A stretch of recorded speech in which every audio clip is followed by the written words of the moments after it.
Kau berikan hidup yang baru. Darahmu menyucikan, pulihkan hatiku.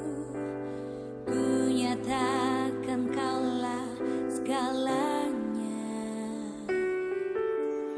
Engkaulah sumber pengharapan. Kuasa-Mu sanggup menyembuhkan.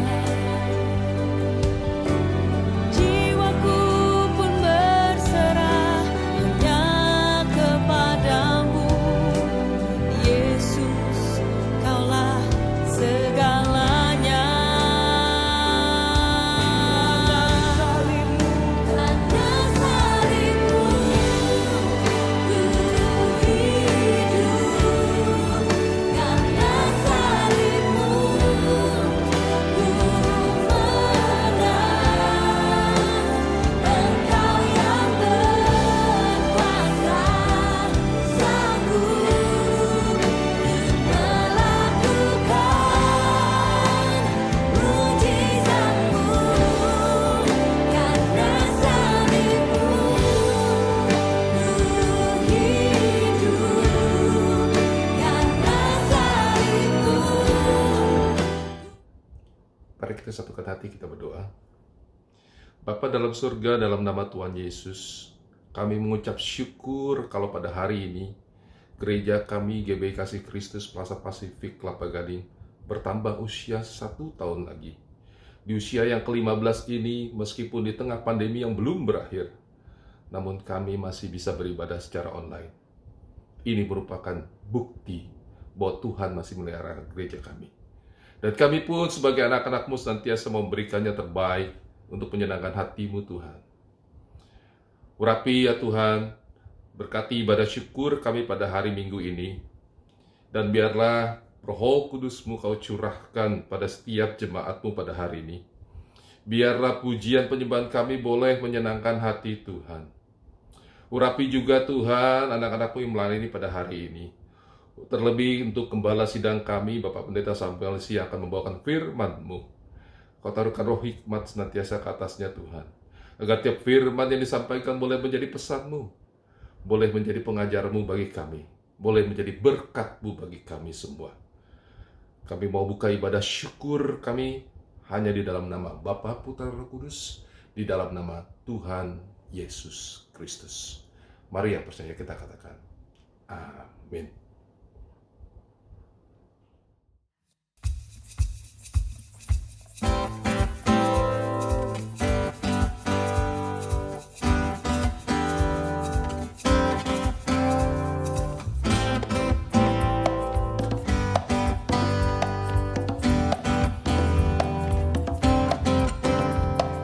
Terima sukacita sorga, itulah kekuatan bagi jiwa.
sukacita sorga.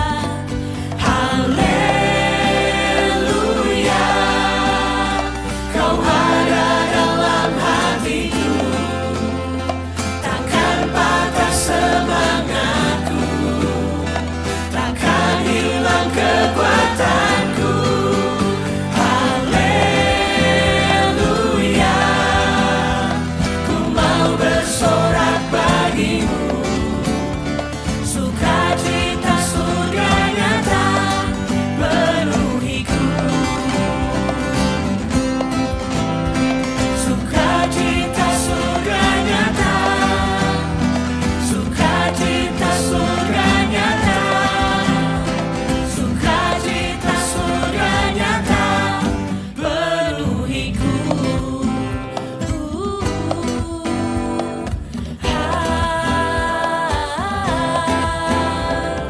Terima sukacita, terima sukacita sorga.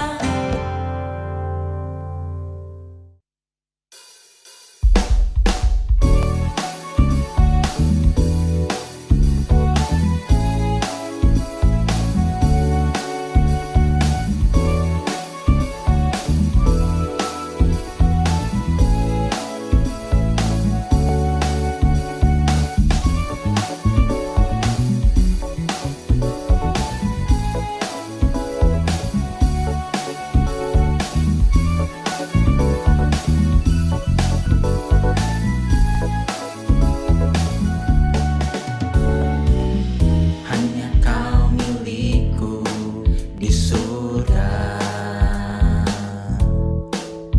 tiada yang ku ingini di bumi, hanya kau.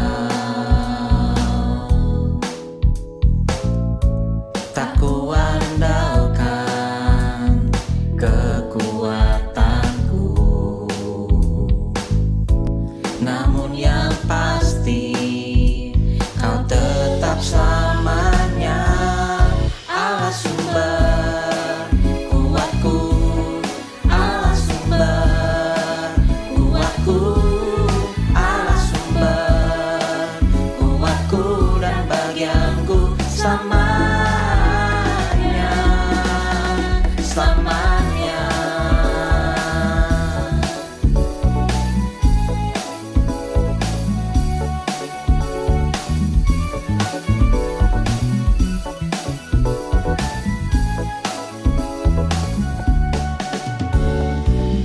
Hanya kau milikku di surga, tiada yang ku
Kami umat-Mu rendahkan diri, sujud dan berdoa,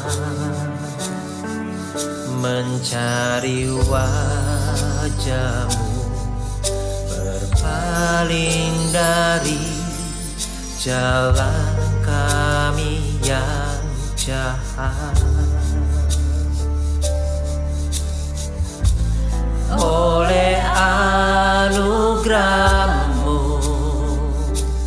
ampunilah.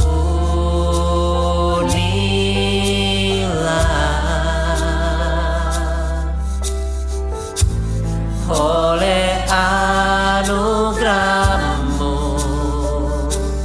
pulihkanlah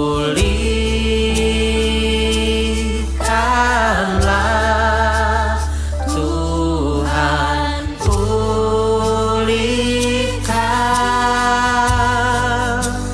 Bapa, pulihkan,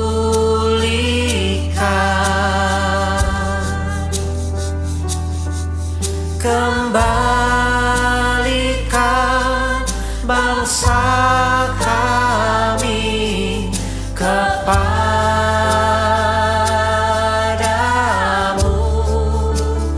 Bapa, pulihkan,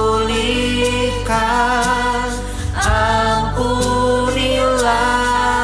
bangsa kami, dan pulihkan kembali negeri kami.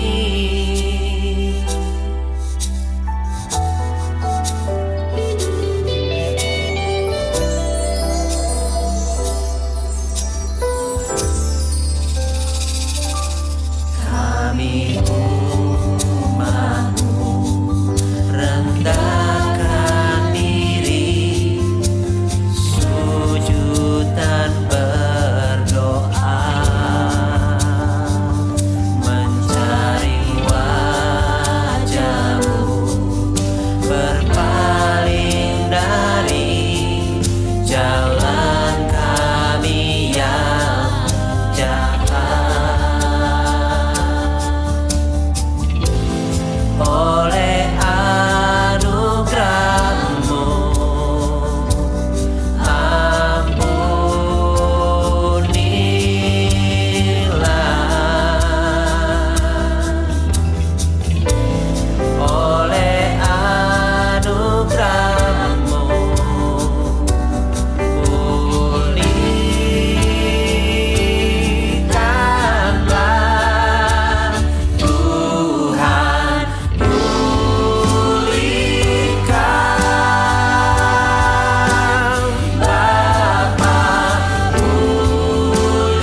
menjadi doa dan harapan kami Tuhan. Kami rindu Engkau memulihkan bangsa kami Indonesia. Kami rindu Tuhan, kemuliaan-Mu memenuhi bangsa kami, negeri kami tercinta.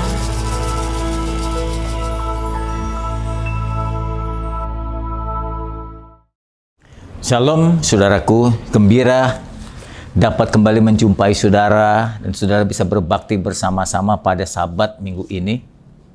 Minggu ini adalah ibadah yang khusus karena pada minggu ini kita sama-sama merayakan ulang tahun gereja GBI Kasih Kristus khusus Plaza Pasifik yang ke-15.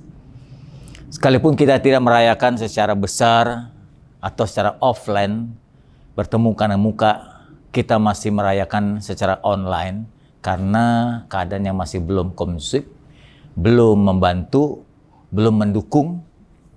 Namun kegembiraan kita tidak akan berkurang, saudaraku.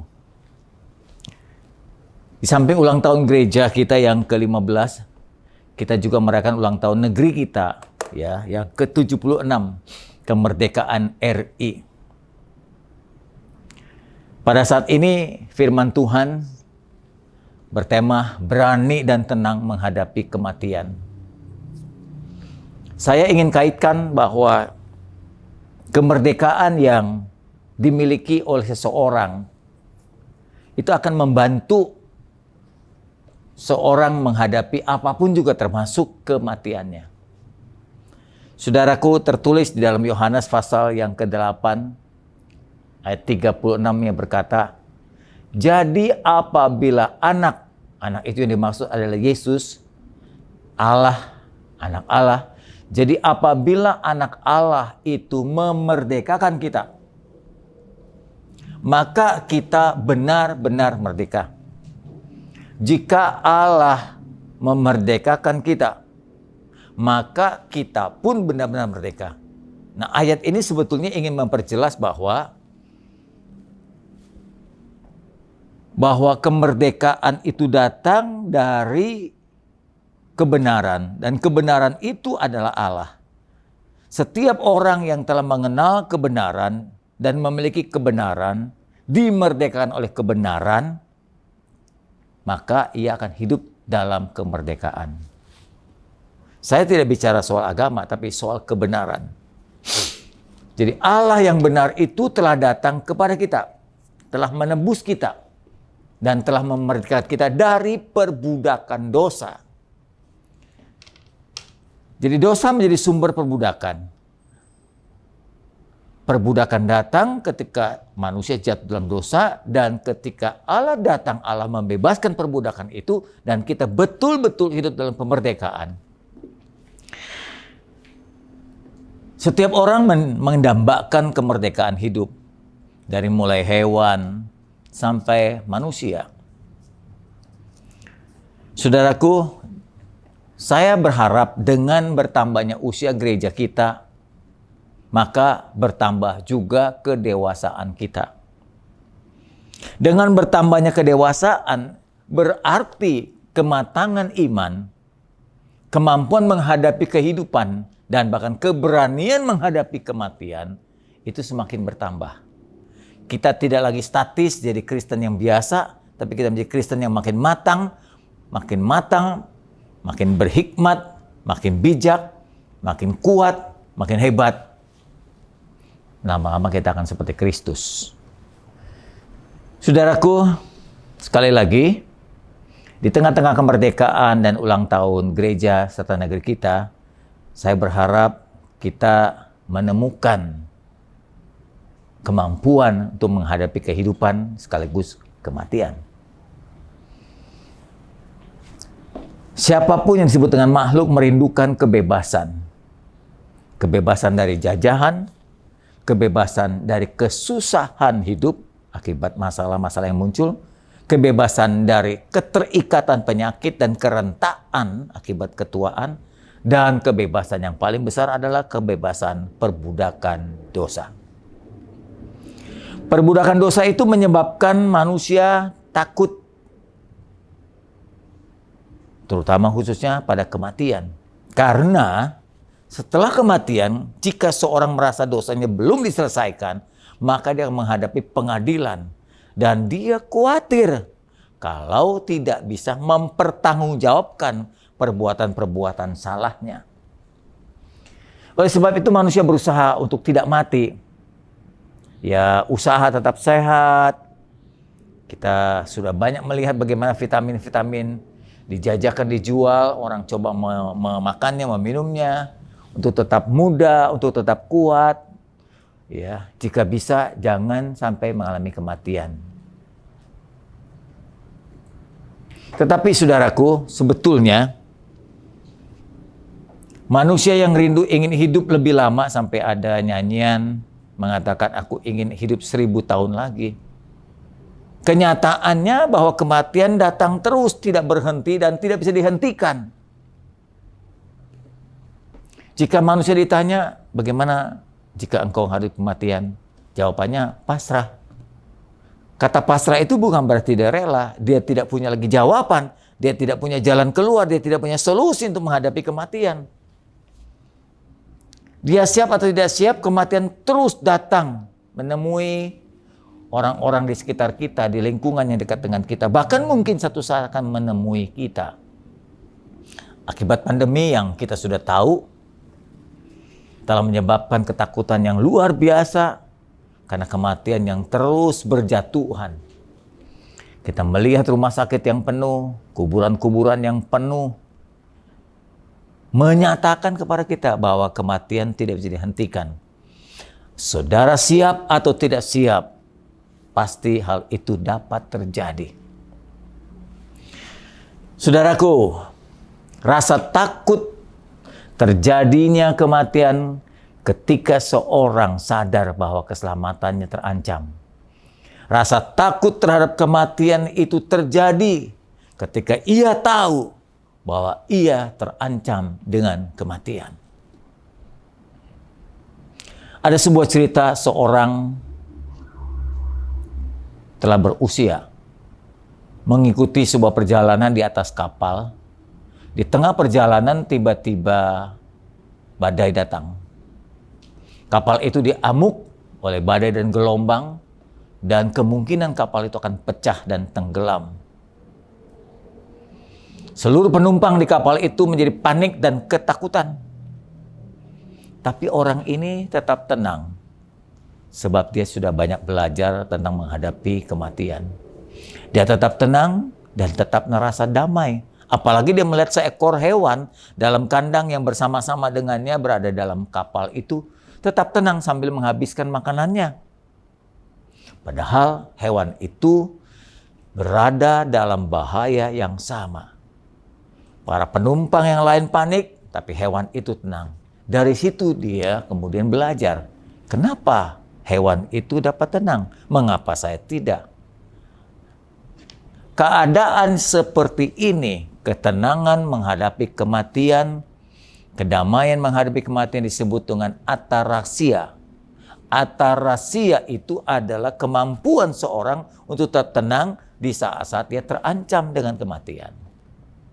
Manusia yang telah mencapai atarasia memiliki kestabilan emosi, sehingga tidak mudah panik, tidak mudah cemas, tapi tetap tenang dalam krisis, walaupun saat terancam oleh maut. Saudaraku, sebetulnya ada banyak contoh yang dituliskan dalam Alkitab orang-orang saleh yang telah mencapai atarasia. Salah satunya Rasul Paulus pernah berkata di dalam surat 2 Timotius pasal yang ketiga ayat 6-8, dia berkata, mengenai diriku, darahku sudah dicurahkan sebagai persembahan dan kematianku sudah dekat. Aku telah mencapai atau mengakhiri pertandingan yang baik. Aku telah mencapai garis akhir dan aku telah memelihara iman. Orang-orang yang telah mencapai atarasia, ia merasa telah mengakhiri pertandingan. Selama hidup dalam pertandingan, dia memelihara iman dan dia telah merasa telah mencapai garis akhir dan dia tidak perlu lagi harus berlari kemana-mana. Dia akan tenang menghadapi atau mengambil hadiah dari pertandingan itu. Sekarang telah tersedia bagiku mahkota kebenaran yang akan diberikan kepadaku oleh Tuhan. Hakim yang adil pada harinya, tetapi bukan hanya kepadaku, melainkan juga kepada semua orang yang merindukan kedatangan Tuhan.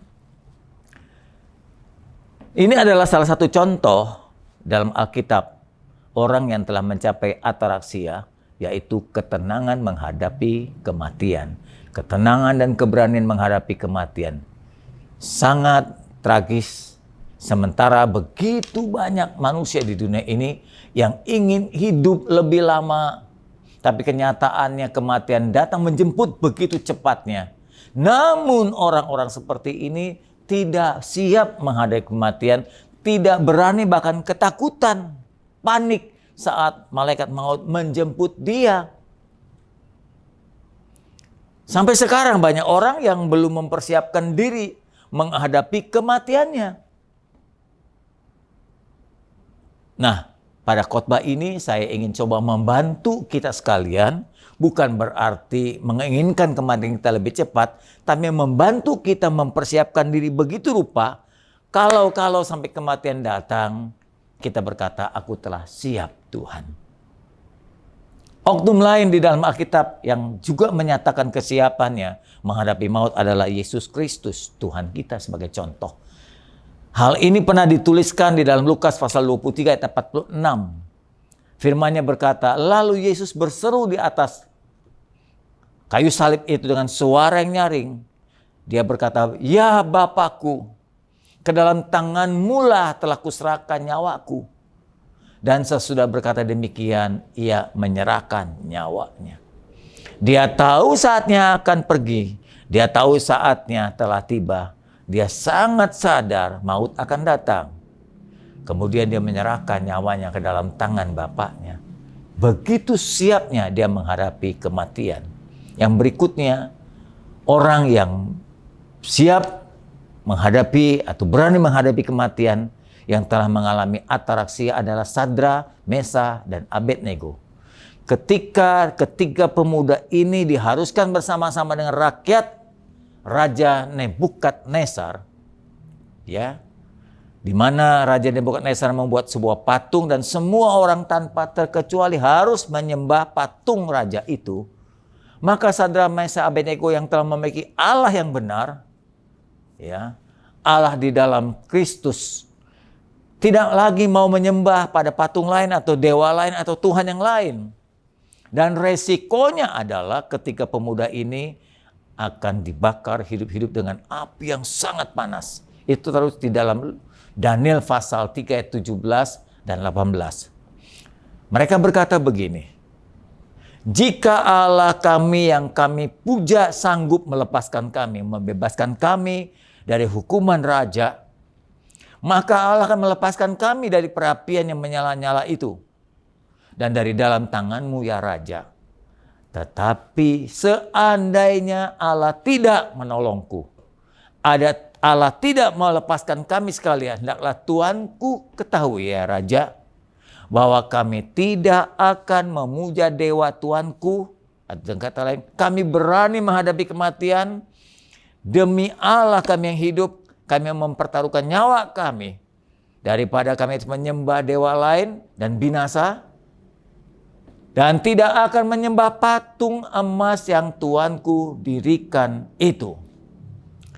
Sebuah pernyataan yang sangat berani sekalipun resikonya harus menghadapi kematian yang mengerikan, dibakar hidup-hidup. Contoh yang ketiga adalah Stefanus. Seorang muda yang baru saja dipilih menjadi tua-tua gereja Tuhan. Akibat pembelaan kebenaran, maka orang-orang Farisi dan ahli Taurat pada zaman itu menyeret Stefanus dan merajamnya sampai mati. Merajam itu melempari dia dengan batu sampai dia mati. Dalam Kisah Rasul pasal yang ke-7 ayat 56, 59 dan 60 tertulis peristiwa Stefanus ini. Firman-Nya berkata, sungguh ketika Stefanus hampir meninggal terus dilempari batu, dia berkata, aku melihat langit terbuka. Anak manusia, Yesus Kristus berdiri di sebelah kanan Allah. Dan sedangkan mereka melempari Stefanus dengan batu, Stefanus berdoa katanya, "Ya Tuhan, terimalah rohku." Dia siap untuk mati. Dia tidak membela dirinya, tapi dia rela menghadap Tuhan. Dia serahkan rohnya kepada Tuhan. Sambil berlutut Stefanus berseru dengan suara nyaring, "Tuhan, janganlah tanggungkan dosa ini kepada orang-orang yang merajamku. Ampunilah mereka." Dan kemudian dengan perkataan itu meninggallah Stefanus. Inilah orang-orang syahid yang luar biasa yang telah berani menghadapi kematian. Tenang menghadapi kematian. Dan orang yang saya sebutkan dalam contoh yang terakhir ini adalah seorang pastor tua. Ia bernama Clement, Pastor Clement, gembala sidang di Asia Kecil dari gereja Smyrna kalau tidak salah. Berusia sudah 84 tahun. Dia diharuskan untuk menolak imannya. Dan hakim memberi kesempatan kepada orang tua ini untuk dapat diampuni jika ia harus menyangkal nama Yesus. Kalau tidak, Pastor Clement ini akan dibakar hidup-hidup.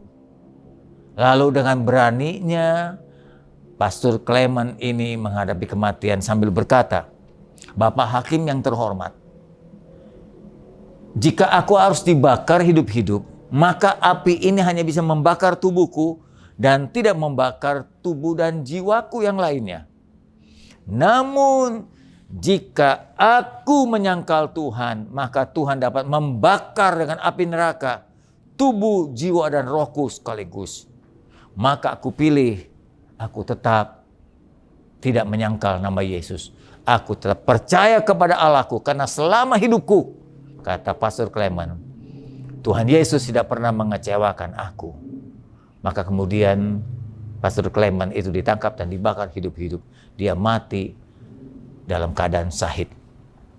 Saudaraku, itulah orang-orang yang telah mencapai ataraksia. Berani menghadapi kematian, siap menghadapi kematian tanpa ketakutan. Model-model yang lain yang berani adalah orang-orang yang berani menghadapi kematian telah mengalami suatu taraf yang disebut dengan ataraksia adalah diantaranya tentara perang.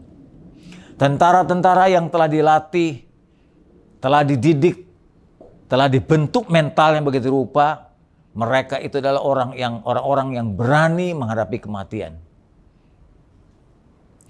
Hal yang lain adalah pengawal presiden atau pengawal raja, adalah orang-orang yang berani juga menghadapi kematian. Syahid-syahid atau orang-orang saleh Tuhan, seperti contoh yang tadi saya sebutkan, diantaranya Stefanus, ya, kemudian Paulus, Clement, dan seterusnya, adalah orang-orang saleh Tuhan yang berani menghadapi kematian.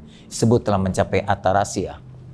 Pahlawan-pahlawan yang telah tumbang dan gugur akibat revolusi dan kemerdekaan juga termasuk orang-orang yang telah mencapai tingkat atarasia. Mestinya anak-anak Tuhan yang telah beriman dan tahu tentang kebenaran, tahu tentang kekekalan setelah kematian, tahu bagaimana kehidupan di seberang sana, tahu dan percaya akan janji Tuhan, mestinya kita ini orang percaya Tuhan dalam Kristus yang telah ditebus dosanya, telah diselamatkan, harusnya telah mengikuti jejak ini, mencapai atau menggapai suasana atarasia. Namun sayang, ada perasaan atau keyakinan atarasia yang palsu, atarasia yang tidak asli, atau atarasia yang salah. Di antaranya adalah preman-preman, juga termasuk orang-orang yang berani mati. Bukan cuma tentara perang, tapi preman-preman adalah orang-orang berani menghadapi kematian. Makanya mereka ditakuti. Mafia-mafia. Kalau Anda lihat di Kolombia itu, wah, pembunuhan di mana-mana akibat dari perebutan kekuasaan narkoba dilakukan oleh mafia-mafia. Itu adalah orang-orang yang tidak takut kematian. Teroris-teroris yang membom tubuhnya sendiri, bunuh diri di tengah-tengah keramaian, dia memikul bomnya dan menghancurkan tubuhnya. Itu adalah termasuk orang-orang yang juga mengalami atarasia tapi palsu, atarasia yang keliru dan salah. Jawara-jawara, jagoan-jagoan itu nggak takut mati, itu berani menghadapi siapapun juga, mempertaruhkan nyawanya. Tapi itu atarasia yang palsu atau yang salah. Atau orang-orang yang sudah putus asa lakukan tindakan bunuh diri juga adalah orang yang tidak takut mati. Berani mereka sampai loncat dari lantai tinggi, gantung diri, menembak diri, dan terus membakar diri. Orang-orang yang tidak takut akan kematian, tetapi atarasia itu keliru dan salah. Karena dasarnya salah. Namun atarasia yang sejati contohnya adalah Kristus Yesus. Kematiannya tidak sia-sia. Dia tidak mati konyol, tapi dia mati untuk menebus dosa-dosa manusia. Nabi-nabi Tuhan yang melakukan pekerjaan-pekerjaan kebenaran, mempertaruhkan nyawanya seperti Yohanes Pembaptis hingga harus dipenggal kepalanya. Ya, ada banyak lagi murid-murid Tuhan yang mati syahid. Rasul-rasul Tuhan juga mati syahid telah mencapai perasaan atau keyakinan atarasia sejati. Nah, tentunya atarasia, keberanian menghadapi kematian itu memiliki dasar. Kalau dasarnya salah, atarasianya salah. Tapi kalau dasarnya benar, atarasianya juga benar. Dasar yang salah, seperti tadi saya berikan contoh, di seorang tua yang berada di kapal, ya dia umpamakan kalau dia mendapat ketenangan, dia melihat contoh adalah seekor hewan dalam kandang yang mengalami juga goncangan yang hebat bersama dengan penumpang lain, mengalami bahaya dan ancaman yang sama, tapi tetap tenang, tetap makan sisa makanan yang ada, bukan karena atarasi yang benar, tapi karena hewan itu tidak tahu akan adanya ancaman kematian, maka dia tetap tenang saja. Jadi ada orang-orang yang nggak tahu, mungkin orang-orang gila, orang sakit jiwa, nggak takut dengan kematian, karena dia tidak tahu ancaman yang akan dihadapinya. Termasuk hewan adalah makhluk yang tidak mengetahui adanya ancaman kematian di kapal itu. Jawara, preman juga memiliki dasar yang salah atas atarasia mereka. Mereka ingin menguasai lahan atau daerah tertentu untuk bisa memenuhi kebutuhan sehari-hari, kebutuhan mata pencariannya. Mereka mempertaruhkan nyawanya untuk lahan itu. Termasuk juga mafia-mafia di Kolombia berani mempertaruhkan nyawanya demi apa? Kekayaan. Jadi menurut saya dasar yang keliru, dasar yang salah. Sama dengan teroris. Kalau teroris itu berani membawa bom di tubuhnya sendiri, bahkan meledakkan dirinya karena telah didoktrin yang salah oleh pimpinan-pimpinan mereka. Mereka dijejeli atau diajarkan, didoktrin dengan pahala-pahala yang palsu. Mereka dikatakan dapat bidadari, mereka dapat sorga yang tinggi, mereka dapat tempat yang mulia di sisi Tuhan dengan cara membunuh orang lain. Saya rasa akal sehat saja tidak masuk ibu bapak, atau akal sehat menolak jika ada ajaran mengatakan jika engkau bunuh diri dan bunuh orang lain, maka engkau mendapatkan pahala yang indah di hadapan Tuhan. Itu adalah pengajaran dan doktrin yang keliru sama sekali. Teroris diajarkan seperti itu, maka itu dasar atarasianya adalah keliru. Orang yang bunuh diri juga memiliki dasar yang salah, keyakinan yang salah. Karena di tengah-tengah keputusasaan, merasa hidupnya tidak ada lagi artinya, maka dia berpikir bahwa untuk menyelesaikan penderitaan hidupnya, dia akan mengakhiri hidupnya. Dia berani menghadapi kematian itu bukan karena dasar yang benar, tapi karena keputusasaan. Bahwa hidup ini tidak berarti lagi dan tidak indah lagi baginya. Itulah kurang lebih dasar-dasar yang keliru dan salah.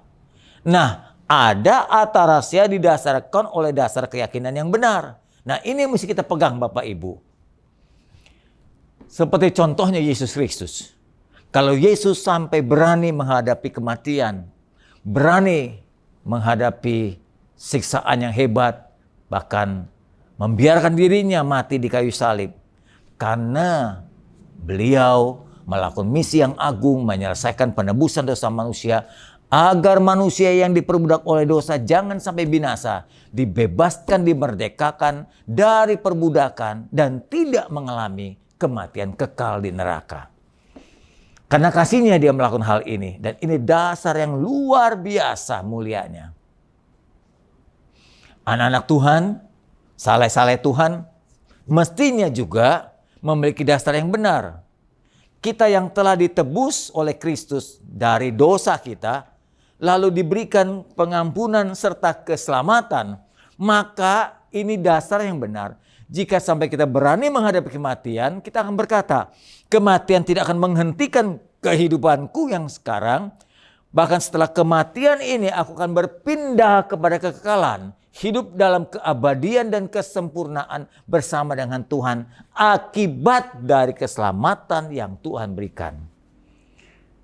Sehingga dasar-dasar lain akan mengikuti atarasia kita. Keberanian kita menghadapi kematian membuat kita mengabdi kepada penebus kita, Kristus Tuhan kita.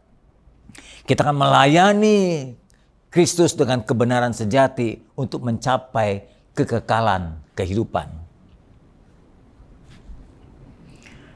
Kita memiliki pengharapan di dalam Tuhan, ya, bahwa orang-orang saleh mendapatkan penghargaan, bahkan kematiannya pun dianggap berharga di mata Tuhan, seperti yang tertulis di dalam Mazmur pasal 116 ayat 15. Berharga di mata Tuhan kematian semua orang yang dikasihinya. Kalimat ini saja membuat kita berani menghadapi kematian. Kalau toh sampai kematian tiba menjemput kita, maka kematian itu berharga di mata Tuhan. Atau dengan kata lain, kematian kita begitu berharga di mata Tuhan. Bahkan lebih daripada itu, setelah kematian, mahkota kemuliaan diberikan kepada saleh-saleh Tuhan. Saudaraku, kalau kita tahu hidup ini singkat, namun hampir setiap orang tidak ingin alami kematian. Buktinya apa? Kalau sakit dia berobat. Bahkan masuk ruang ICU pun dibela habis-habisan. Orang yang tidak mampu atau tidak kaya pun akan berkata, kami akan coba membayar harga untuk bisa kami sembuh dari sakit kami. Sekalipun kami tidak punya uang banyak, kami akan berusaha untuk mencarikan uang. Asal, saudaraku, orang yang kami sayangi itu sembuh dari sakitnya. Itu bukti bahwa mereka tidak mau mengalami kematian. Seperti saya katakan tadi, ada banyak orang ingin berkata, aku ingin hidup 1000 tahun lagi.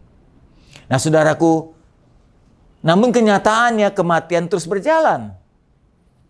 Kematian tidak memberikan pengumuman kepada setiap orang, tapi kematian terus datang, merayap dan menjemput setiap orang yang siap atau tidak siap. Nah saudaraku, saya berharap kita bisa mencapai satu tingkat namanya atarasia. Tapi ada beberapa gangguan atau rintangan, halangan orang mencapai atarasia. Sebuah keberanian untuk mencapai, sebuah keberanian untuk menghadapi kematian. Yaitu gangguan-gangguannya antara lain, kita semua pasti mati. Berani atau takut pada kematian, pada ujung-ujungnya kita pasti mati. Oleh sebab itu mari belajar. Belajar untuk tetap dapat tenang. Belajar untuk bisa berani damai menghadapi hari-hari akhir. Jangan sampai kita tertipu dengan keberanian palsu. Jangan sampai kita tertipu dengan kata pasrah, tapi sesungguhnya kita masih dalam ketakutan. Rintangan-rintangan, tadi saya berkata, mencapai atarasia antara lain, keinginan-keinginan duniawi. Keinginan duniawi itu keinginan yang berbau dosa. Keinginan yang membuat kita jatuh dalam kesalahan-kesalahan. Keinginan duniawi ini menyebabkan munculnya perbuatan salah, perbuatan dosa. Sehingga perbuatan dosa membuat manusia takut menghadapi pengadilan Tuhan. Sekali lagi, kurangilah atau kalau bisa hilangilah keinginan duniawi. Sehingga dosa kita berkurang. Dan tiap kali kita jatuh dalam dosa, mohonlah ampun pada Tuhan supaya Tuhan menghapus dan mengampuni kesalahan kita. Dan kita akan berani menghadapi pengadilan Tuhan. Hal yang kedua yang dapat merintangi keberanian kita menghadapi kematian atau mencapai atarasia adalah keterikatan kita pada harta benda. Kita semua sadar bahwa harta benda di dunia ini tidak abadi, atau dengan bahasa lain, harta benda ini tidak akan dibawa sampai kepada kematian kekal. Tapi harta benda ini seringkali mengikat kita dalam kehidupan yang sementara ini. Nah, akibat keterikatan ini yang membuat kita tidak berani menghadapi kematian. Rata-rata setiap orang yang terikat dengan harta benda, kedudukan, kekayaan, kemewahan, itu nggak mau mati, ibu bapak. Sebaliknya orang yang walaupun kaya raya, namun jika hidupnya tidak terikat dengan harta benda, dia akan berani dan dia akan damai serta tenang menghadapi kematian. Untuk itu, saudaraku, supaya tidak terikat dengan harta benda, coba belajar untuk menyadari pertama, kedua, mengikhlaskan bahwa kekayaan milik kita, harta benda milik kita ini semua adalah titipan Tuhan.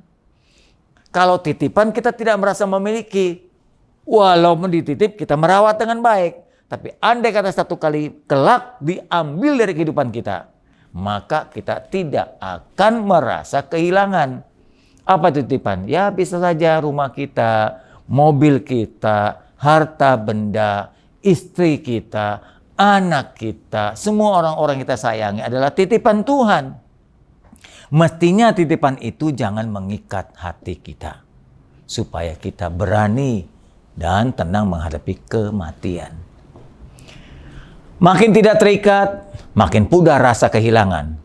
Rasa kehilangan ini tentunya akan merintangi ketenangan kita. Kalau ini bayangan seorang sedang menghadapi sakratul maut. Ketika dia merasa tidak lagi ada yang merintangi, tidak lagi yang mengikat, maka dia akan berani menghadapi kematian. Tapi kalau masih banyak yang mengikatnya, istrinya mengikat, anaknya mengikat, harta bendanya dia masih disayangi, ya banyak hobi-hobi yang masih mengikat dirinya, dia tidak mau mati, ibu bapak. Atau dengan kata lain, mati jadi berat, ibu bapak.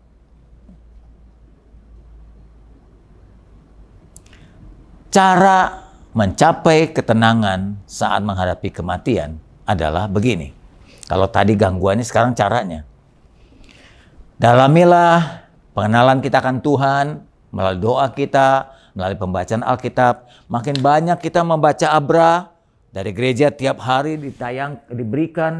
dikirimkan oleh sekretariat gereja. Bacaan Abra tiap-tiap hari. 2 pasal perjanjian baru, 2 pasal perjanjian lama. Sekarang sudah perjanjian lama sampai Hosea kalau nggak salah begitu. Mestinya dengan bacaan itu membuat kita makin mengetahui kehidupan ini dan mengetahui kehidupan yang akan datang. Kita tahu melalui Alkitab itu kematian akan datang. Kita tahu melalui Alkitab kita telah diampuni. Kita tahu melalui doa dan Alkitab itu yang kita baca, kita telah diselamatkan. Kita tahu dengan bacaan Alkitab kita akan tinggal bersama dengan Tuhan.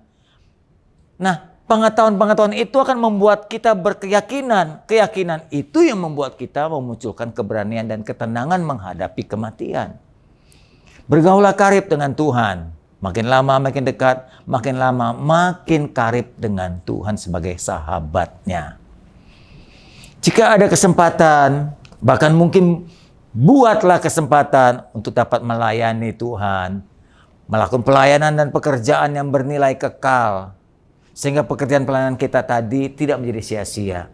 Kelak saat kita mengembuskan nafas, pelayanan pekerjaan jerilah kita akan mengikuti perjalanan kita sampai kepada keabadian itu.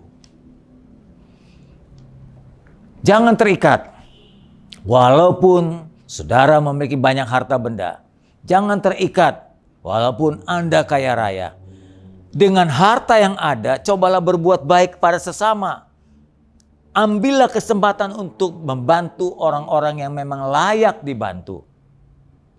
Dengan cara-cara seperti ini, saudara akan mendapat ketenangan hidup. Bahkan bukan hanya ketenangan hidup, ketenangan juga saat menghadapi maut.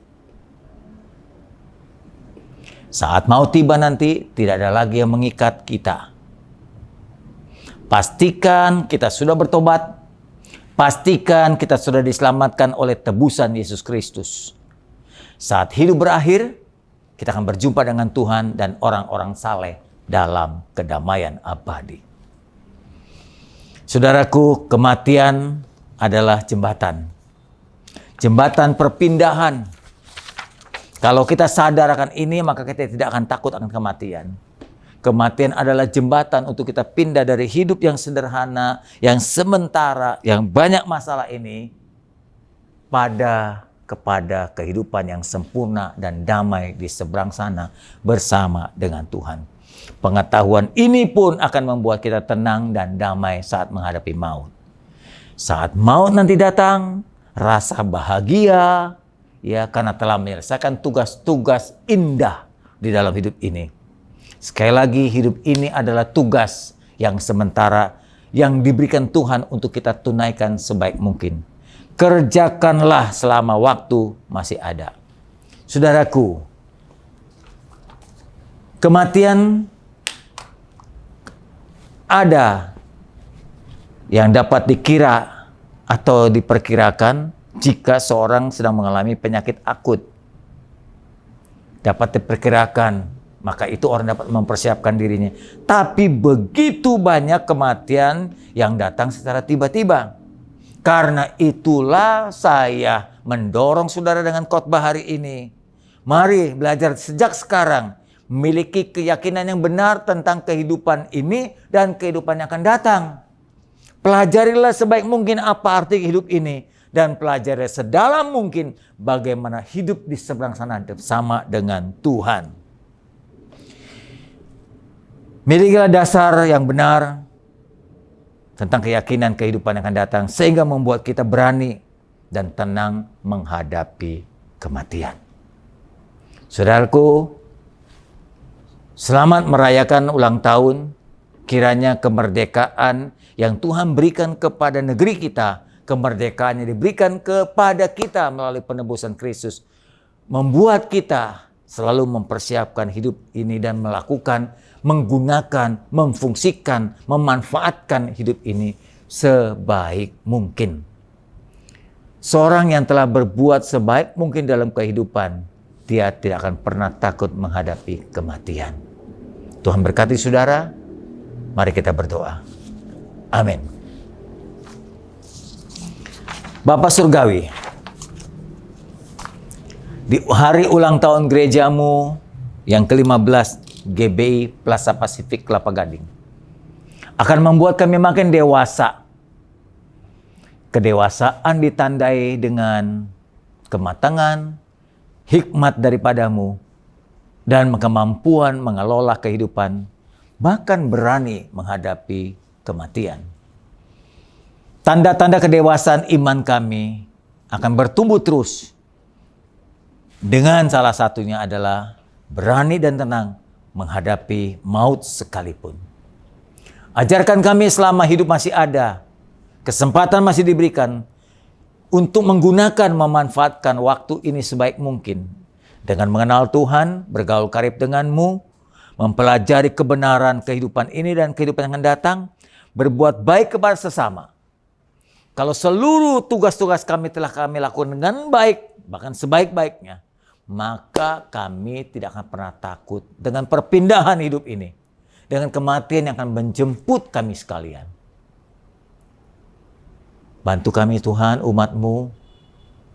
Jangan biarkan kami hanya berani hidup, tapi kami berani juga hidup dalam kekekalan. Dalam nama Tuhan Yesus kami sudah berdoa. Amin. Saudara-saudaraku, Jemaat GB Kasih Kristus, selamat saya ucapkan ulang tahun yang ke-15 untuk GBI Kasih Kristus Plaza Pasifik. Sekalipun kita tidak rayakan secara besar-besaran, juga tidak dirayakan secara offline, kita tetap gembira merayakan ulang tahun gereja kita yang 15 secara online. Karena dengan perayaan yang ada ini berarti kita masih diberi kesempatan untuk menemui kembali hari yang sama di tahun yang ke-15 ini. Atau dengan bahasa yang lain, kita masih diberi kesempatan untuk melayani, beribadah, bersyukur kepada Tuhan untuk hari-hari yang terlalu ini. Tetaplah setia, saudaraku, ya. Tetaplah rajin seperti firman Tuhan yang baru saya sampaikan, membaca Alkitab, berdoa, bergaul dengan Tuhan, karena itu merupakan pembekalan kita dalam kehidupan yang singkat ini. Tetaplah semangat, para pelayan Tuhan, guru-guru sekolah minggu, pemusik-pemusik, pelayan-pelayan yang lain untuk melayani Tuhan, ya, sampai Tuhan memanggil kita. Terima kasih sekali lagi untuk seluruh panitia yang sederhana, panitia kecil yang telah menyelenggarakan ulang tahun ke-15 ini dengan sederhana. Tuhan memberkati seluruh jerilah saudara. Amin. Kami nyalakan lilin ya.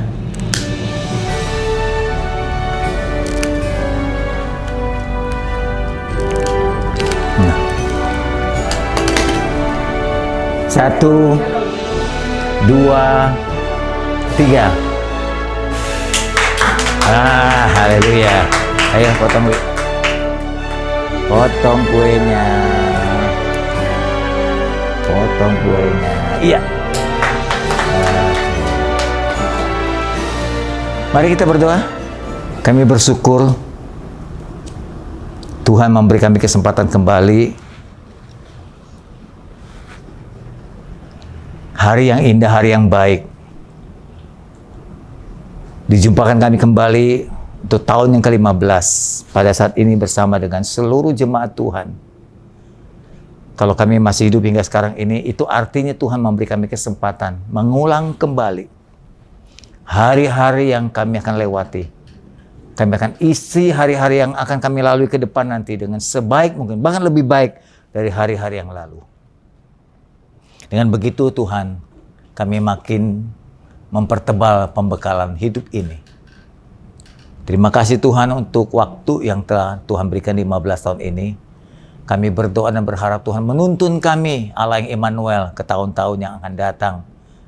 Dengan hari yang lebih baik, lebih sehat, lebih gembira, lebih leluasa, lebih diberkati, lebih damai, lebih sejahtera. Tuhan memberkati seluruh jemaat Tuhan. GB Kasih Kristus Palan dan Gading. Kami ikut bersukacita atas ulang tahun yang ke-15 ini. Tuhan memberkati kami sekalian. Tuhan memberkati gerejamu ya Tuhan. Dalam namamu Tuhan Yesus kami sudah berdoa. Amin. Saudaraku, saya akan sampaikan beberapa pengumuman untuk saudara sebelum kita tutup ibadah ini. Yang pertama, sekali lagi kami mengucapkan selamat ulang tahun. Itu artinya bahwa GB Kasih Kristus telah mencapai kedewasaannya. 15 tahun usia remaja menuju pemuda. Waktu yang cukup lumayan, kita telah mencapai usia 15 tahun. Tanpa terasa, telah 15 tahun GB Plaza Pasifik ada di Kelapa Gading. Yang kedua, ibadah wanita secara online dengan Zoom meeting akan dilaksanakan Jumat tanggal 20 Agustus. Ibu-ibu catat, ibadah wanita 20 Agustus jam 7 malam. Yang ketiga, doa malam dilaksanakan secara online juga, Zoom meeting, Jumat tanggal 27 Agustus jam 7 malam. Dan yang keempat, saudara yang mungkin merasa sudah setahun lebih berkata, aku tidak pernah memberi persembahan secara langsung. Dapat dikerjakan persembahan ditransfer saudara ke rekening gereja. Sudah bisa melihat pengumuman di rekening gereja. Persembahan untuk kas gereja Tuhan, persembahan untuk hamba-hamba Tuhan di daerah, persembahan perpuluhan saudara, ya, dan lain-lain terserah saudara. Di sana telah tertera nomor rekeningnya. Dan Anda bisa melihat di link Warta Gereja Tuhan. Tuhan memberkati saudara, Tuhan memberkati seluruh persembahanmu. Dengan pandemi ini tidak akan menghentikan kegiatan kita di dalam Tuhan. Selamat hari Minggu Bapak Ibu sekalian. Tetap sehat, tetap prokes. Sekali lagi, bantu pemerintah.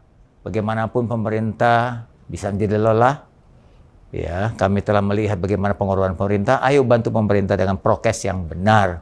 Pakailah masker, cuci tangan di air yang berjalan, jaga jarak, jangan berada di kerumunan dan lain-lain. Mari kita akhiri ibadah kita. Saya mengajak dan mengundang semua jemaat untuk berdiri bersama-sama sambil mengangkat tangan saudara, memohon penyertaan dan berkat Tuhan. Tuhan, kami memohon penyertaan sesuai dengan janji-Mu Allah yang Immanuel, yang akan menyertai kami dengan kekuatan dan kuasa kasih-Mu Tuhan. Kiranya kasih Bapa, cinta Yesus yang tak pernah berhenti, kekuatan Roh Kudus selalu melindungi kami, sekarang dan sampai selama-lamanya. Amin. Selamat hari Minggu, Tuhan memberkati saudara sekalian. Amin. Selamat ulang tahun untuk GPI Kasih Kristus Plaza Pasifik. Kiranya terus menjadi berkat, jemaat yang setia, dan memuliakan Tuhan. Tuhan Yesus memberkati. Happy birthday!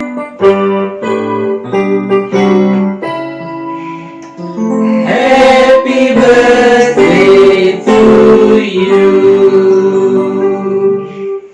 Kami mengucapkan selamat ulang tahun buat GBI Kasih Kristus Plaza Pasifik yang ke-15. Dan kami mendoakan Semoga Gembala dan seluruh jemaat GBI Kasih Kristus Plaza Pasifik sehat selalu dan dipakai Tuhan lebih lagi untuk kemuliaannya. Tuhan Yesus memberkati. Happy birthday, my church. Happy birthday, my church. Happy birthday, happy birthday, happy birthday, my church. Happy birthday, GPI Kasih Kristus Kelapa Gading. God bless us. Bye.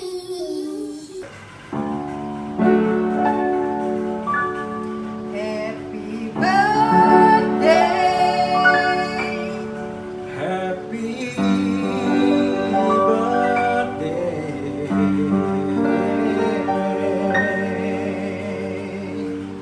Happy birthday